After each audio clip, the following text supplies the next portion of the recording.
Bom dia, queridos irmãos. Estamos iniciando mais uma Escola Bíblica Virtual. Estamos estudando o Evangelho de João com o seguinte tema: creia e viva eternamente.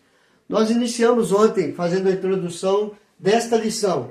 Jesus conforta os seus discípulos, baseado no Evangelho de João, capítulo 14, de 1 a 15. A primeira coisa que nós vamos ver é, primeiro tópico, parem de ficar perturbados. João capítulo 14, de 1 a 6. Irmãos, capítulo 13, desde o primeiro versículo, Jesus estava falando aos discípulos que chegou a hora da sua partida. Então eles estavam com a mente, com o coração perturbados.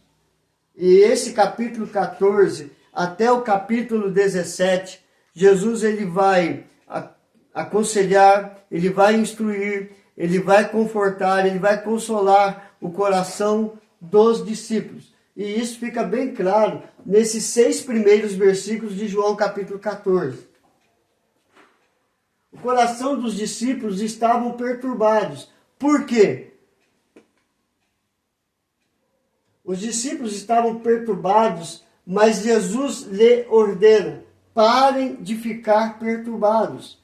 Mas o porquê que eles estavam perturbados? Por que Jesus viu esta perturbação e lhes deu esta ordem? Parem de ficar perturbados. João capítulo 14, verso 1. Não se turbe o vosso coração. Mas por quê?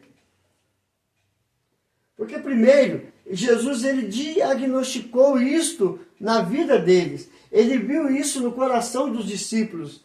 Estava na mente, na face deles. Eles contaram o que estavam se passando dentro de si. Mas por que eles estavam tão perturbados? Só porque Jesus disse que estaria para morrer? Mas será que foi só isso que trouxe essa perturbação ao coração dos discípulos? Mas Jesus conseguiu ver isto neles. Por isso que Jesus dá esta ordem: não se turbe o vosso coração, ou seja, parem de ficar perturbados. Em Isaías capítulo 63, verso 9, havia esta profecia: em toda a angústia deles foi ele angustiado, e o anjo da sua presença o salvou, pelo seu amor e pela sua compaixão. Ele os remiu, os tomou e os conduziu todos os dias da antiguidade. Isso aqui é uma profecia maravilhosa, porque na angústia dos discípulos, Jesus também ficou angustiado. E assim, o anjo da presença de Deus o salvou. Por causa do amor de Deus, por causa do amor de Cristo, pela sua compaixão, eles o remiu, redimiu, pagou, comprou, através do sangue dele, e os conduziu todos os dias da antiguidade. Lembra que o texto lá de João capítulo 13 fala: tendo-os amado, os amou até o fim. Então mostra que Jesus ele diagnosticou esta perturbação, esta angústia, esse sofrimento no coração dos discípulos. E Jesus ele trata bem o momento para falar para eles: parem de ficar perturbados. Segundo, a perturbação dos discípulos tinha algumas causas. Eu acabei de falar ali atrás por quê. Mas por que toda esta perturbação? Só porque Jesus falou que ele iria passar, de voltar para o Pai? Não, não foi só isso. Nós vamos ver que a perturbação dos discípulos tinha uma causa. Tinha algumas causas. Ou seja, alguns acontecimentos mexeram com eles e perturbavam mente e coração. Que acontecimentos foram esses? Primeiro, o lavar os pés. O mestre se humilhou ao cair de joelhos para lavar os pés dos discípulos. E isso mexeu com a mente e o coração deles. Eles ficaram envergonhados. Desapontamento por Jesus não ser o rei que eles queriam. Lembra da entrada de Jesus em Jerusalém? A multidão colocava os seus panos ramos dizendo: este é o rei de Israel, mas ele não quis ser o rei político que eles queriam. Eles ficaram desapontados com isso. Eles estavam tristes e angustiados porque Jesus os deixaria. Ele falou assim: eu vou para o Pai, eu voltarei para o Pai, eu não vos vou deixar vocês órfãos. Eles queriam saber quem era o traidor, quem seria o traidor. E eles se sentiram abandonados e desamparados.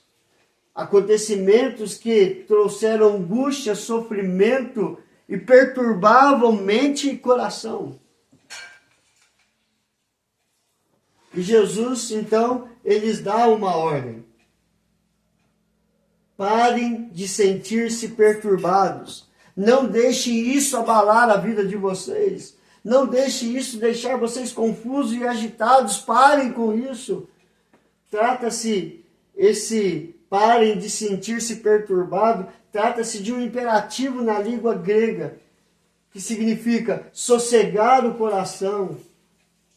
Isso não é uma opção, é uma ordem. É uma determinação divina, um ato nosso, um ato dos discípulos de confiar em Cristo Jesus. Então sosseguem. Parem de se sentir perturbados. Confiem em mim. Eu estou dando esta ordem. Calma. Não perturbe o vosso coração. Porque após a ordem, Jesus dá uma receita que serve para tranquilizar o coração. Ou seja, primeiro ele procura acalmar o coração. Não turbe o vosso coração. Aí depois ele dá a finalidade de ter o coração calmo. Ele dá uma receita para tranquilizar o coração e a mente deles. Que receita é essa? A receita de Jesus. Creiam em Jesus. Não se turbe o vosso coração. Credes em Deus, credes também em mim. Crer em Jesus. A palavra credes é um imperativo verbal que significa continuem crendo em mim. Não desistam de acreditar em Deus, não desistam de acreditar em mim, em Jesus.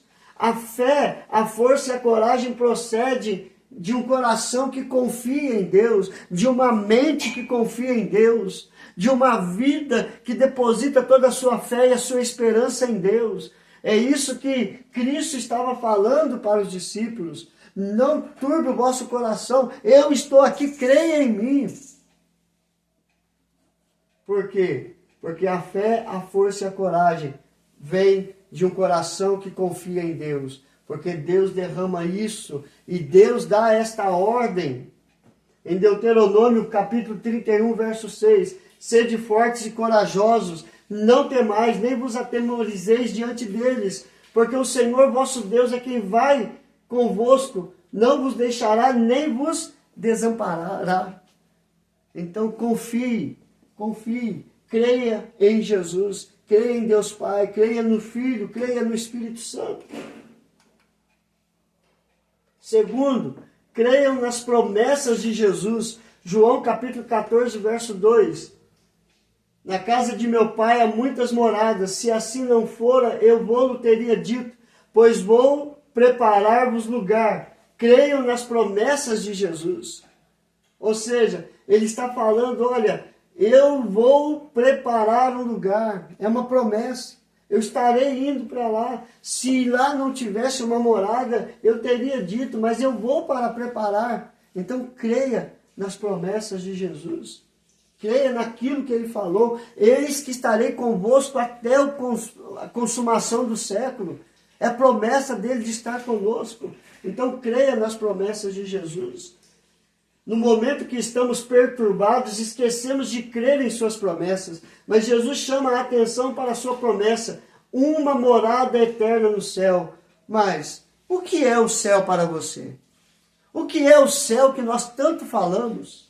Então nós vamos ver alguns detalhes nessas promessas de Jesus ao falar da ida para o céu, da morada celestial. Ou seja, a primeira, O céu é um lugar, um país por causa da sua vastidão, de paraíso por causa da sua beleza, um lugar como cidade por causa de seus muitos habitantes, de reino por causa da sua estrutura, organização. Este é o lugar preparado para nós.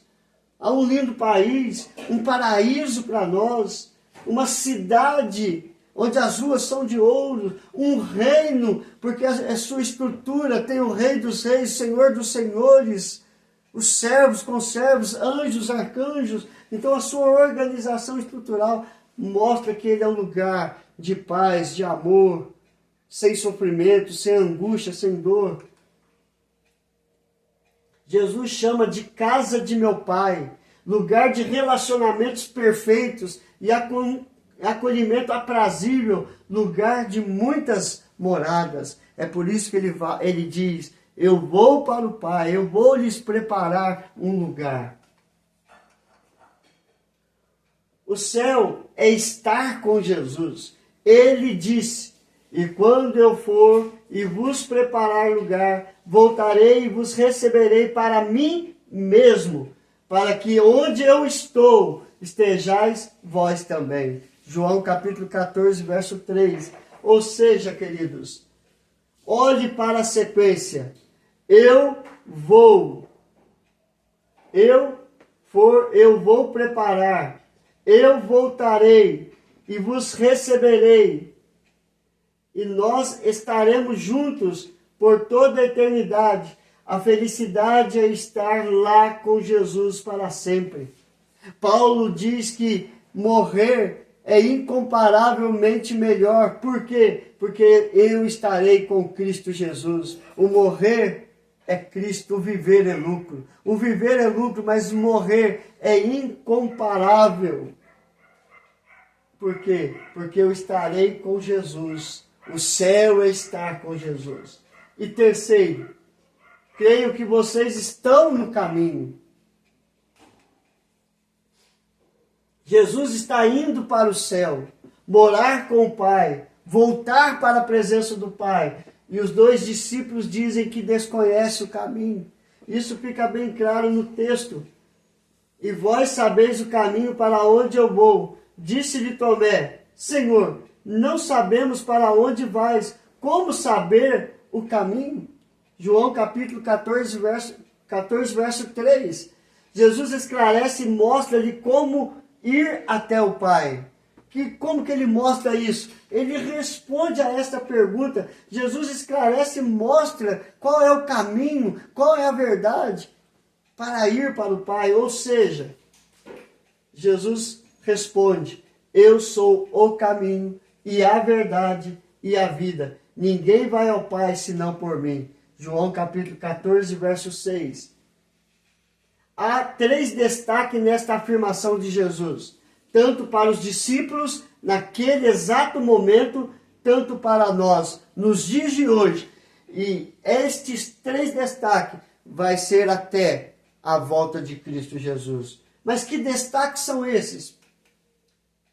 Primeiro, o caminho para Deus é uma pessoa. O uso do pronome eu.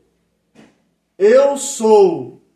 O uso do eu indica que somos salvos por uma pessoa e não por uma instituição religiosa ou qualquer outra instituição, ou código moral, ou por obras. Mas nós somos salvos pela pessoa de Jesus Cristo. Ele é o caminho. Ele diz isso, eu sou o caminho. Eu sou a porta que leva até o Pai. Segundo, o caminho para Deus é exclusivo. O artigo definido o revela que Jesus é o único caminho, não há outro caminho. É o único caminho e não um dos caminhos. A frase todos os caminhos levam a Deus ou todas as religiões levam a Deus é falso. Só existe o caminho, que é Cristo Jesus. Então, nós temos que viver uma religiosidade que aponta para Cristo Jesus. Nós temos que viver Jesus na nossa vida. Nós temos que fazer parte da história de Jesus para a glória de Deus. E terceiro, queridos, o caminho para Deus é Jesus. No versículo predomina a ideia que Jesus é o caminho e a sua melhor definição seria: eu sou o caminho porque eu sou a verdade e a vida. William Hendricks, ele diz isso. Eu sou o caminho porque eu sou a verdade e a vida. Ninguém pode dizer isso aqui, a não ser Cristo Jesus. Ele é o caminho, é a verdade e a vida eterna. Então, em João capítulo 8, verso 32 e João 17, 7, ele mostra para nós, Jesus Cristo mostra para nós: e conhecereis a verdade, 8:32, e a verdade vos libertará. Jesus, na oração sacerdotal, João capítulo 17, verso 7, eu santifico a mim, para que eles sejam santificados também. Jesus é a verdade que revela o Pai, e a sua vontade Jesus é a verdade que revela o Pai e a sua vontade, que liberta o homem e que santifica a vida deste homem, que é libertado do pecado, do mal e das garras do diabo. Jesus, ele santifica a nossa vida. Jesus, ele restaura a nossa vida. Por isso, ele é o único caminho, a única verdade e o único que tem a vida eterna para nos dar. Então, o que nós aprendemos hoje? Nós aprendemos que nós não estamos livres de ficar perturbados, mas a palavra de Deus mostra para nós que nós temos que ficar calmos, não se turbe o vosso coração. Por quê? Porque a receita de Jesus é crer nele, é crer no Pai, é crer nas promessas. Crer em Jesus, crer nas promessas de Jesus e crer que vocês estão no caminho, porque Jesus é o caminho, a verdade e a vida. Que Deus nos abençoe e que Deus aplique esta palavra em nosso coração. Vamos orar. Senhor, nós precisamos de Jesus, porque o nosso caminho é o caminho do pecado. Nós precisamos do caminho da salvação. Nós precisamos do caminho que leva até o Pai. Por isso nós precisamos conhecer a verdade. E a verdade é Jesus Cristo é o único e suficiente Salvador para que possamos ter a vida. E Jesus, ele tem a vida para nos dar. Senhor, abra o coração dos homens. Abra o nosso coração para entender e compreender esta verdade. Não existe outros caminhos, não existe outras verdades. Só existe um único caminho, que é Jesus Cristo. Uma única verdade, Jesus Cristo. E que precisamos nos render a Ele para termos a salvação. Coloque a tua mão de cura, de restauração sobre cada vida. É a minha oração, em nome de Jesus. Amém e amém. Que Deus te abençoe, queridos, e até amanhã, se Deus quiser.